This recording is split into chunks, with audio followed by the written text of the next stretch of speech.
صلی اللہ علیہ وسلم، صلی اللہ علیہ وسلم، صلی اللہ علیہ وسلم۔ آج بعض لوگ مختلف تاریخی کتابیں دیکھ کر، تاریخی واقعات دیکھ کر خالصتاً دین دشمنوں کی روایات جنہوں نے ایک سازش کے تحت تاریخ کی کتابوں میں داخل کر دی، چند گنے چنے راوی ہیں جو کذاب ہیں، رافضی ہیں، ان لوگوں نے ایسے الفاظ، ایسے من گڑت قصے اور واقعات تاریخ کی کتابوں میں داخل کیے جن سے یہ ثابت کرنے کی کوشش کی کہ حضرت عثمان غنی رضی اللہ تعالیٰ عنہ اقربا پرور تھے، ان کے دور خلافت میں خیانتیں والعیاذ باللہ، جنہوں نے اپنا سارا مال دین پہ قربان کر دیا، انہیں خیانتوں کی ضرورت نہیں، ان کے لیے تو اللہ کے پیغمبر فرما گئے کہ عثمان کا تو کوئی عمل ان کو اب نقصان ہی نہیں پہنچائے گا۔ اس کا مطلب یہ ہے کہ عثمان ایسا کام ہی نہیں کرے گا، عثمان ایسی حرکت، ان سے ایسی حرکت ہی سرزد نہیں ہوگی۔ میں نے گزشتہ جمعہ شروع میں ایک اصول بتایا تھا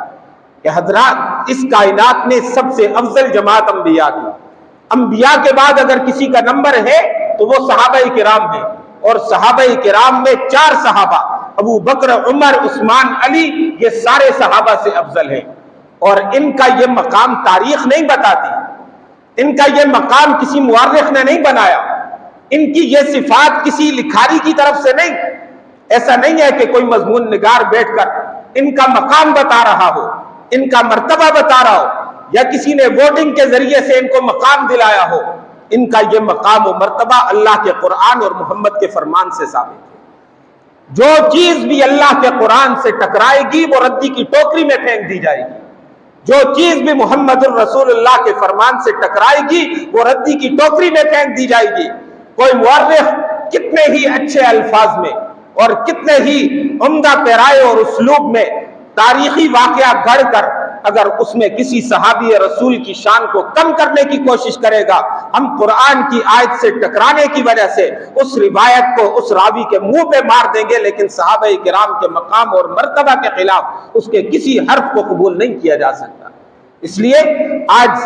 ایک عمومی فضا بنی ہے، سوشل میڈیا پر ہر شخص مفکر بن کے بیٹھتا ہے، ہر شخص اپنے آپ کو عقل کل سمجھ کے بیٹھتا ہے، اپنے ساتھ بہت ساری کتابیں رکھ کے بھی بیٹھتا ہے، نام کے ساتھ بڑے بڑے القابات لگا کے بھی بیٹھتا ہے، دنیا کو یہ بتانا چاہتا ہے کہ میں بہت بڑا مفکر ہوں۔ یاد رکھیے، کسی بھی شخص کا قول و فعل اگر قرآن و سنت سے ٹکرائے گا، صحابہ کرام، خلفاء راشدین، عشرہ مبشرہ اگر دین اسلام کی ان بنیادی شخصیات کے مقام و مرتبہ سے ٹکرائے گا، ایسے شخص کی ہر بات کو ردی کی ٹوکری میں پھینک دیا جائے گا، قبول نہیں کیا جائے گا۔ اس لیے آپ حضرات بھی پڑھتے ہوں گے، سنتے ہوں گے، یاد رکھیے صحابہ کرام قرآنی شخصیات ہیں، تاریخی شخصیات نہیں۔ ان کے مقام کو تاریخ سے نہیں دیکھنا،